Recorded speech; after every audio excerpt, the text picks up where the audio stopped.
Bismillahirrahmanirrahim. Faslun. Wa min ma'asil badani ay fi jumlati ma'asil abdan wa fi haddi qati'it thariq.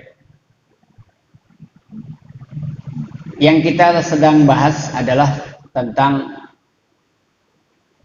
macam atau ragam maksiat yang itu potensi setiap manusia, setiap kita terdiri dari dua hal, yang zahir dan yang batin. Yang batin sudah kita bahas terdahulu dari sikap-sikap atau akhlak mazmumah yang tercela. Maksiat yang ditimbulkan dari hati. Kemudian zahir, arkan, anggota badan. Dari mulai tangan, kaki, telinga, mata, dan sekarang di antara dari sebagian maksiat badan, wa min ma'asil badani uququl walidaini. Di antara dari maksiat badan yang itu pasti berbuah dosa. Jadi maksiat itu berbuah atau berujung dosa. Menyakiti hati kedua orang tua. Maksudnya wa huwa ya'tadziyani, yaitu menyakiti keduanya. Hati orang tua luka, sakit sebab ulah atau sebab amal perbuatan kita sebagai anak, baik itu ucapan dari lisan maupun perbuatan yang nampak, sikap berarti. Maka disebut dengan akhlakul karimah tuh. Kalau akhlak, adab, etika saja nggak cukup untuk merangkum memahami makna akhlakul karimah. Sebab bahasanya bukan akhlak baik saja, tetapi mulia. Yang sederhana saya contohkan begini, bedanya baik sama mulia. Kalau kita punya kelebihan harta, rezeki, ya tidak banyak, ada untuk dikasihkan ke orang. Ada orang datang ke kita, atau ada orang pengemis, kita kasih. Dia minta, kita kasih. Itu termasuk perbuatan baik apa tidak? Baik. Kalau mulia, itu lebih dari itu. Minta tidak minta, butuh tidak butuh, kita kasih orang. Kayak tradisi kita, biasalah orang tua, kalau saudara dengan saudara, keluarga dengan keluarga, yang senior sama junior.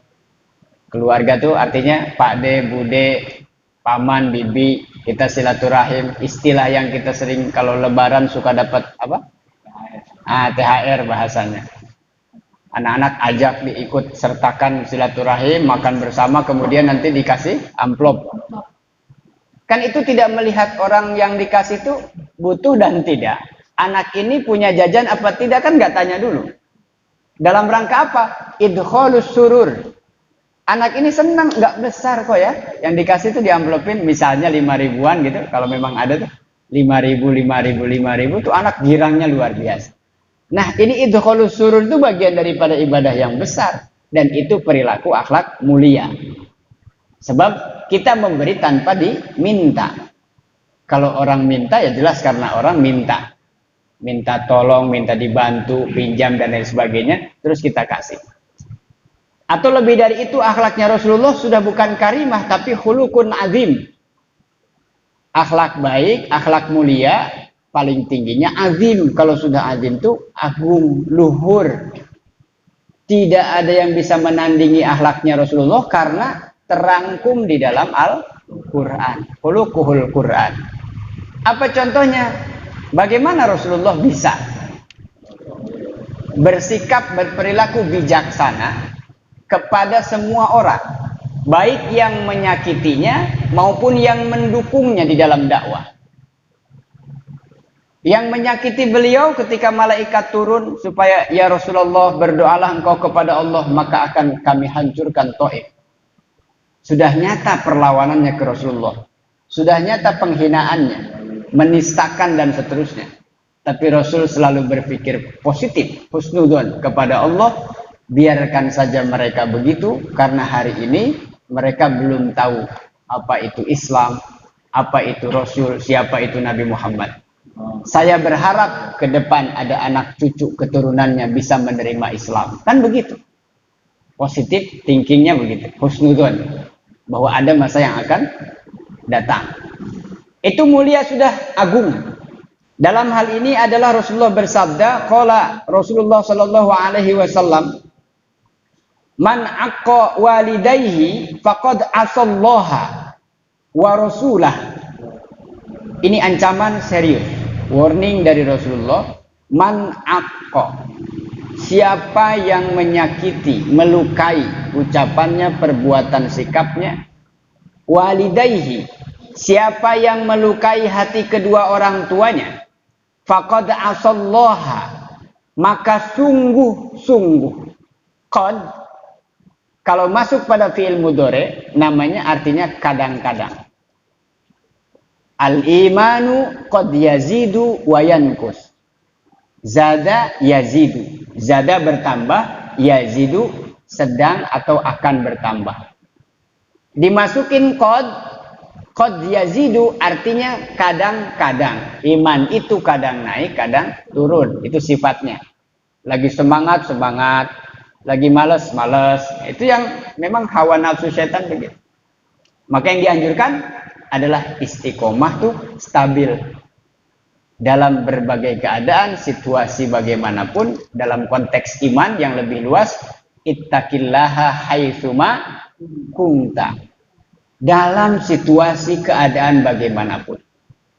Lagi aman, tidak ada masalah, takwanya dijaga. Lagi ada masalah, bertahan dengan sabar. Dapat keberkahan, dapat anugerah dari Allah, tidak israf, berlebihan. Overconfident. Sehingga lupa kepada Allah dan lupa bersyukur. Ini kendali berarti kan. Nah itu yang Rasulullah katakan adalah siapa yang menyakiti, melukai hati kedua orang tuanya. Qad asa fi'il madi. Asa ya'si. Ya, asa bermaksiat. Telah atau sudah bermaksiat. Faqad, maka sungguh-sungguh dia bermaksiat kepada Allah. Man aqal walidayhi faqad asallaha wa rasulah. Siapa yang berbuat menyakiti hati kedua orang tuanya, maka sungguh-sungguh dia telah bermaksiat kepada Allah, juga bermaksiat kepada Rasulullah sallallahu alaihi wasallam. Jelas peringatannya keras. Bagaimana hubungannya? Taat kepada Allah, taat kepada Rasulullah, utusannya, kemudian taat kepada orang tua. Selagi orang tua tidak menyuruh kepada sesuatu yang bertentangan dengan syariat, maka kewajiban taatnya suka dan tidak suka, bisa dan tidak bisa. Orang tua kita tuh karena sayang, bukan karena benci. Tidak ada. Kalau orang Sunda istilahnya tuh nyaah, rasa kasih sayang ini. Kita punya anak lebih dari satu. Yang satu baik, rajin, yang satu nakal, malas. Yang rajin, nyaah kurajina. Sayang karena dia rajin. Yang malas, yang nakal, sayang juga karena dia nakal. Jadi nggak ada yang karena nakal akhirnya dibuang gitu. Kan nggak ada. Tetap aja dia urus ya. Itu Sayyidina Ali yang mengatakan, seandainya Allah tidak memberikan harapan kepada kita, kepada manusia, maka tidak ada satu orang ibu yang mau mengurus anaknya dari kecil. Yang sekarang orang dewasa kemudian dia terjebak dalam maksiat, dalam kriminal, penjahat besar. Tahu enggak orang tuanya dari kecil kalau dia mau jadi penjahat? Enggak tahu. Udah sama waktu bayinya mah diningnak-ningnak gitu. Udah paling ganteng, paling cantik sedunia, jadi raja, jadi ratu. Wah, pokoknya diurus betul-betul. Kalau tahu, kalau nanti anak ibu besarnya jadi jahat nih, sama dia sudah diselesaikan dari kecil. Udah, jangan keluar sekalian ya Allah, jangan jadi dah. Saya nggak punya anak kalau daripada jahat ya. Karena tidak tahu, maka orang tua semuanya punya harapan. Husnudon anak ini besar menjadi anak yang soleh. Satu haknya, memberikan nama yang baik. Mengajarkan Al-Quran, kemudian menikahkannya setelah sampai pada waktunya. Dikasih nama yang baik sudah, diajarkan Al-Quran sudah, kemudian dinikahkan sudah, punya anak, punya cucu. Terus kasih sayangnya tidak pernah berkurang dan tidak pernah habis. Maka itu Rasulullah benar-benar mengancam ketika ada siapa saja, naudzubillah, kita atau orang yang menyakiti hati kedua orang tuanya, sungguh dia bermaksiat kepada Allah, karena Allah perintahkan dalam Quran, bahkan melarang, la taqul lahuma uffin wala tanharhuma wa qulu qaulan karima. Sengaja ujian buat anak-anaknya. Orang tua yang sudah sepuh menjelang pikun, Rasul gambarkan kembali lagi ke masa kecil. Gampang marah, ya, gampang kesinggung. Orang tua kita, ini maka sabarnya tuh di situ. Ya kembali lagi kepada bayi bagaimana? Tekaupan, kepayaan bahasa Sundanya mah. Kembali kepada masa kecil sehingga ujian buat anaknya. Aduh ya Allah Pak Ustadz, ibu saya tuh rewel bangetnya. Rewelnya bapak saya, kakek saya. Coba jangan lupa dulu waktu bayi rewel kita sama mbah kita rewel mana tuh kira-kira? Waktu bayi tuh. Kitanya tuh, aduh udah lagi enak-enak makan. Yang satu bilang minta yang satunya nangis, yang satu bercanda, satu mecahin piring, satu numpahin gelas. Apa nggak kesal itu? Ibu tuh kesal nggak kita lihat begitu? Kesal nggak? Kesal. Tapi apa terus dibuang sana? Udah ribet? Enggak ya? Sampai sekarang masih diurus. Masih diurus. Ya, kenapa sih?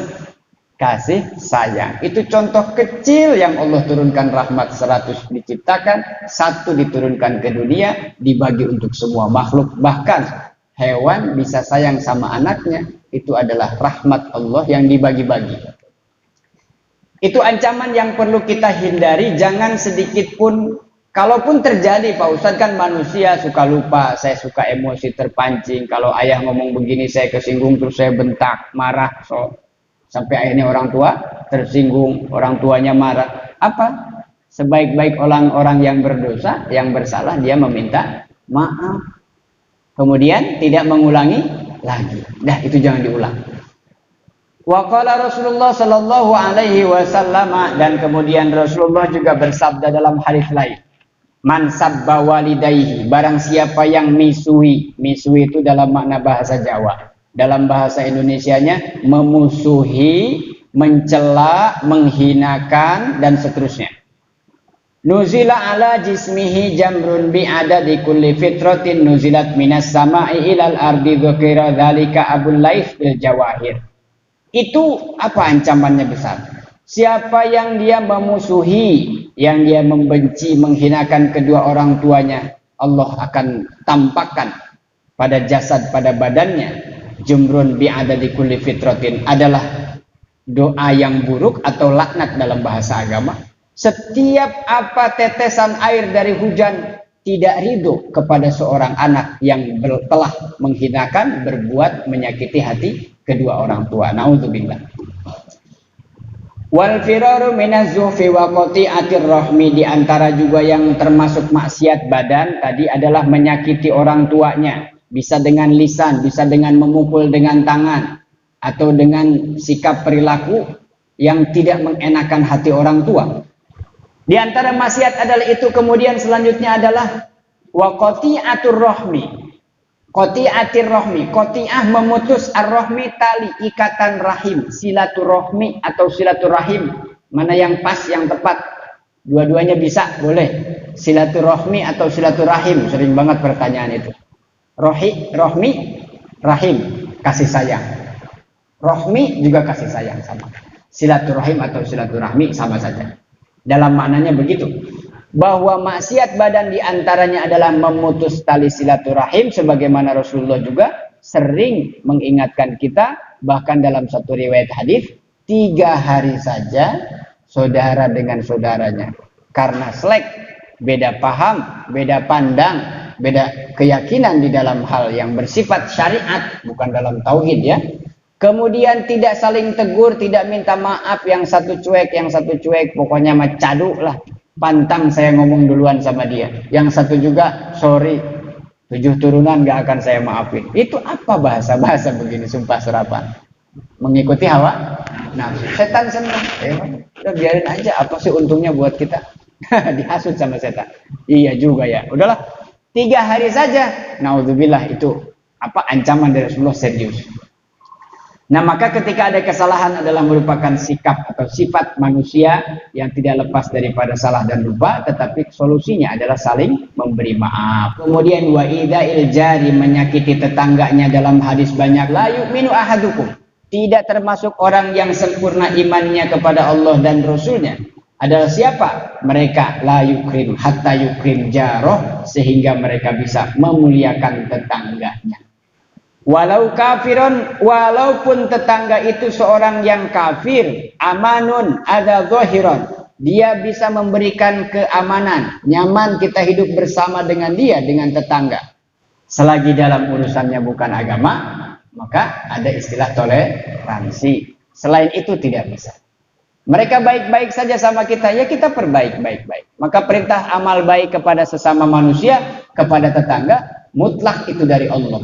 Persoalan dia baik dan tidak kepada kita bukan wewenang kita. Jadi jangan ada semacam tagihan. Saya mau baik sama orang kalau orangnya baik sama saya.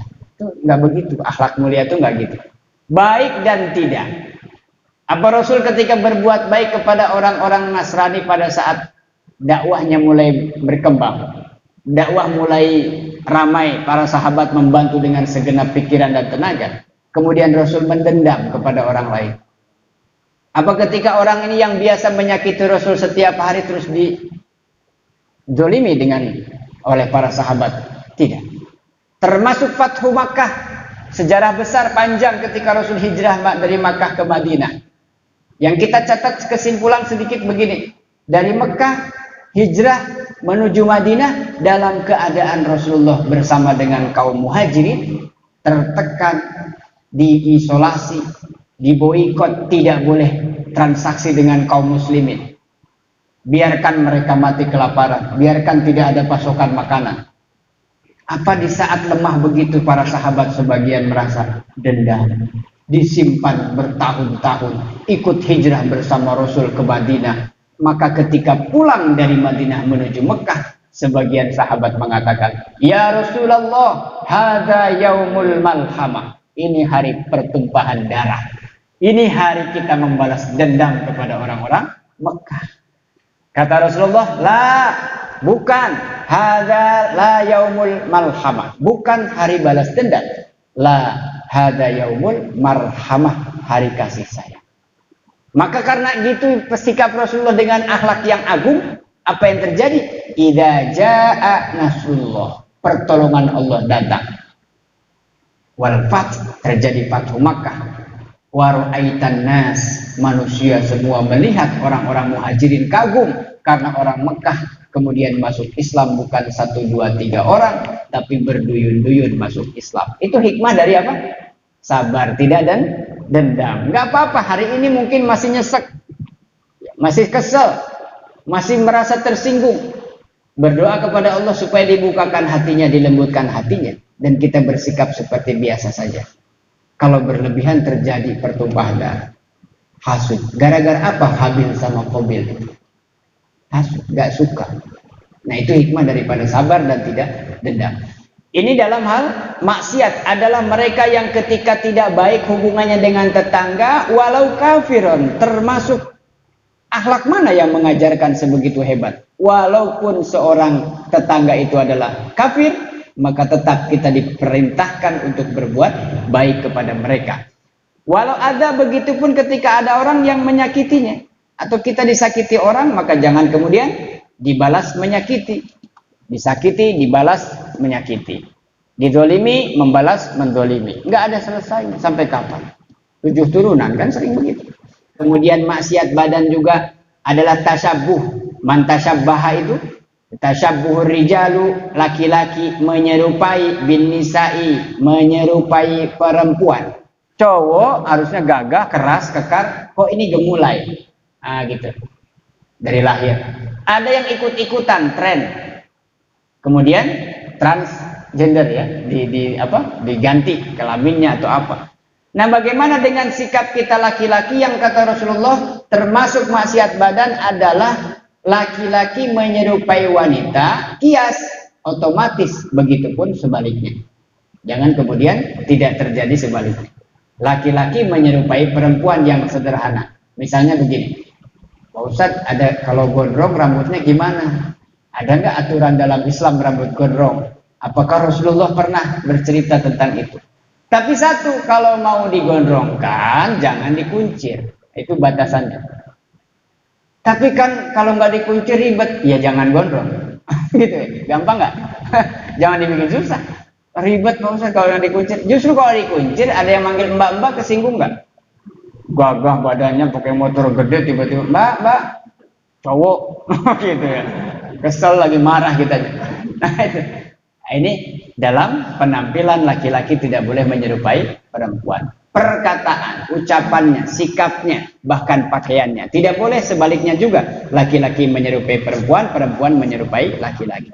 Yang paling simpel dalam berpakaian adalah ikuti, penuhi kewajibannya. Pertama, menutup aurat. Kemudian kalau kita bilang tren sekarang, nanti setelah aurat tertutup baru bicara tren. Jangan tren didahulukan, auratnya bodo amat. Kebalik. Itu dulu yang wajib dalam agama. Wa tashabbuhur rijalu bin nisa'i wa aksuhu, juga sebaliknya. Wa isbalus saubi, ini isbal sudah tidak aneh istilah dalam kita. Suatu ketika ada seorang gubernur atau tidak salah mereka atau dia Rasulullah SAW melihat seorang yang kaya raya, seorang bangsawan pakai celana, pakai gamis, baju jubahnya itu panjang sampai ke bawah ke tanah. Sampai ada petugas pengawalnya khusus megangin ujung daripada bajunya. Udah kayak raja lah gitu. Dipegangin belakang itu, dipegangin kayak pengantin. Nah ya, suka pakai gaun panjang dipegangin sama tukang riasnya. Itu menandakan kebesaran. Nah, ketika Rasulullah melihat itu, maka Rasul mengatakan, janganlah kamu menjulurkan pakaianmu sampai melewati mata kaki. Nah, kemudian ada istilah isbal. Ada sahabat kemudian bilang, ya Rasul, kalau Abu Bakar kan suka begitu juga sampai ke bawah. Abu Bakar tidak termasuk. Ini harus dipahami dalam makna esensi hadis ini apa? Esensi larangan Rasul tentang menjulurkan pakaian laki-laki lebih daripada mata kaki adalah karakter kesombongannya. Bukan secara zahir pakaiannya, sarungnya lah. Ya, ada yang sarungnya sampai ke bawah, kalau sholat sampai nyangsar gitu ke lantai. Ya berlebihan juga nggak bagus. Semata kaki di atasnya, saya juga kan begitu setiap kelihatan kan kalau pakai sarung, apalagi mau sholat rapi-rapi. Jangan begini, udah takbir lupa kancing, belum dikancing sambil Allahumma Allah akbar kabira walhamdulillahi katsir wa subhanallah, repot benerin peci. Sebelum sholat tuh makanya ketika qad qamatis sholat subuh akan didirikan, sudah siap dilaksanakan. Siapkan tempat sujudnya, dirapihkan, takut ada rambut ya, nyelip, kancing baju periksa, sarung dikibas-kibas, takut lagi sujud ada yang gerayang-gerayang, semut apa-apa, akhirnya nggak tenang sholat kesini-sini gitu. Itu maka betul-betul disiapkan tuh, jangan sampai dadakan keburu-buru kayak tahu bulan dadakan. Sholat tuh benar-benar mi'rajul mukmin. Kita mau bertemu dengan Allah secara langsung dalam sholat, dalam sujud. Yang paling penting tadi, berpakaian itu mesti mengikuti, menutupi kewajibannya, harus menutup aurat. Selebihnya, tren dan lain sebagainya itu mengikuti belakangan. Bila hajatan fil yadaini, kemudian asawbulil khaila'i wal hana'i, ketika mau buang air besar atau buang air kecil ke kamar mandi, hendaknya disingkap, diangkat supaya tidak terjadi cipratan daripada najisnya. Fil yadaini, baik ke tangan, warijlaini, dan kedua kaki, lirrajuli bila hajatin wa qat'in fardi biwairi udrin, kemudian memutus atau memotong bagian badan nih, tambahin tato, tambahin anting yang tidak pantas pakai anting seperti laki-laki, apa ini, knot, pakai ada lubang, merusak bagian anggota tubuh, hidung yang enggak mancung tambahin ditambal, kuping yang enggak capang, yang tadinya rapat pengen diginiin, dijepit seminggu, jangan dilepas-lepas. Mata yang kecil pengen besar sedikit, dibente-bente begini, dibuka-buka gitu. Apa? Kalau yang wajar-wajar, yang logika secara hukum tidak melanggar. Ustaz pengen badannya secara olahraga, terus kemudian tiba-tiba beli obat penumbuh badan, apa yang nggak punya kumis pengen jenggot, penumbuh jenggot segala macam dibeli. Itu yang gitu-gitu mesti hati-hati. Agar tadi apa? Setiap manusia fitrahnya memang beda-beda kok. Kalau badan saya segini ya terima segitu. Kalaupun yang penting saya sehat. Ada badan besar sampai berlebihan banyak kasus ya. Justru dia melakukan diet yang besar. Bayu nggak usah diet, biarin aja banyak puasa. Yang penting mah produktif ya, jangan cuma badan besarnya, atau yang kecil juga jangan putus asa. Yang penting apa sih tujuannya hidup ini ibadah? Kalau besar nggak ibadah juga percuma. Wa majalisatin mubtadi, dan duduk di majlis-majlis yang mubtadi itu bid'ah, yang bid'ah. Duduk dalam situasi kegiatan yang bid'ah awil fasik, atau berbuat kefasikan lil ainas. Berbuat maksiat nih berjamaah. Saya kemarin sudah singgung. Nah, kemudian yang bid'ah tadi apa? Yang tidak ada manfaat, yang tidak ada di zaman Rasul dan sekarang dilakukan, tetapi tidak ada manfaatnya, maka hindari. Lil ainas walaysat walabsud dhahab wal fiddah. Menggunakan pakaian kebesaran seperti menambahkan ornamen, aksesoris pada jam tangan, untuk laki-laki khususnya, pada jam tangan, pada cincinnya dengan emas dan perak, termasuk berlebihan di dalam Islam. Kecuali perempuan yang memang dibolehkan. Laki-laki tidak boleh kecuali hajat. Au ma aktsaruhu wa zana minhu lirrajulil baligh alla khatamin fiddah, kecuali tidak didominasi oleh emas dan peraknya. Kalau peraknya sedikit nggak apa-apa, kita cincin pakai kan. Ada yang unsur peraknya sedikit, tidak dominan. Wal khalwa bil ajnabiyah, ini jangan juga berkhalwah, menyepi berduaan bukan dengan mahramnya. Wa safarul mar'ah, kemudian perempuan yang berjalan-jalan keluar rumah bi ghairi nahwi muhrimin, tidak dengan mahramnya. Wastikhdamil harri karhan wal istighfa'i bil ulama, kemudian istighfa itu merendahkan para ulama. Segimanapun kita tidak sukanya bukan dengan ilmunya, tetapi kadang dengan perilakunya. Kan manusia, ya, tapi ulama itu punya batas-batas tertentu. Siapapun mereka, la ya'lamul illal alim. Tidak bisa kita tahu ulama dan tidak, kecuali orang itu adalah ulama lagi. La ya'lamul wali illal wali. Begitupun wali tidak diketahui kecuali oleh para wali. Maka hormati minimal guru, baik ngaji maupun di sekolah. Ustadz kita nih alhamdulillah Irma sering ikut kajian habaib juga ya. Udah pastilah akhlaknya terpancar daripada situ. Mudah-mudahan berkah. Wastihdamul karhan wal istifa'u bil ulama wal ibabil imamil adil, kemudian juga mencemooh, mencela dan menghinakan pemimpin yang adil. Wabisyaibil muslim, kemudian anak-anak juga dicela, sama seperti bahasa-bahasa kita sekarang. Anak-anak ini susah diatur, anak-anak mudanya sekarang berantakan. Ya tolong dirapihkan. Jangan cuma kemudian mencela-mencela tetapi tidak memberikan solusi. Apa dong solusinya biar anak ini nggak nongkrong dari waktu ke waktu?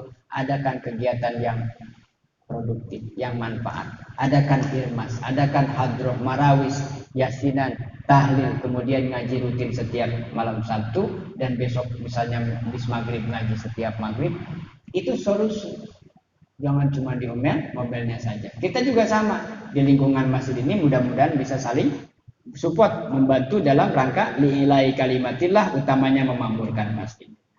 Banyak sekali ini maksiat-maksiat badan, karena memang kita nih banyak unsur anggota badan kita, sehingga bahasan tentang itu tidak pernah habis. Tetapi yang paling penting buat kita, yang saya ingin sampaikan adalah al-yauma nakhtimu ala afwahihim wa tukallimuna aydihim wa tashhadu arjuluhum bima kanu yaksibun.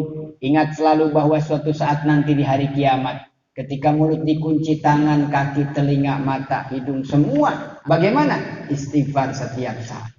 Maka kenapa setelah sholat salam kemudian yang pertama, astagfirullahaladzim, ya Allah saya memohon ampun kepadamu. Apa kita rinci dosa mata saya tadi, hidung saya? Tidak, cukup istighfar, astagfirullahaladzim. Kapan kita diampuni oleh Allah? Dirahasiakan oleh Allah agar apa? Agar senantiasa istiqomah dalam minta ampunan. Punya dua potensi saya bilang, manusia bisa saja dirahmat, bisa saja diazab. Yang kita minta rahmat Allah Subhanahu wa taala. Caranya apa? Saya bermaksiat, saya berdosa. Sebaik-baik orang yang bersalah berdosa adalah mereka yang meminta ampunan. Sebaik-baik orang yang taat dalam ibadahnya, maka mereka adalah yang ikhlas lillahi ta'ala.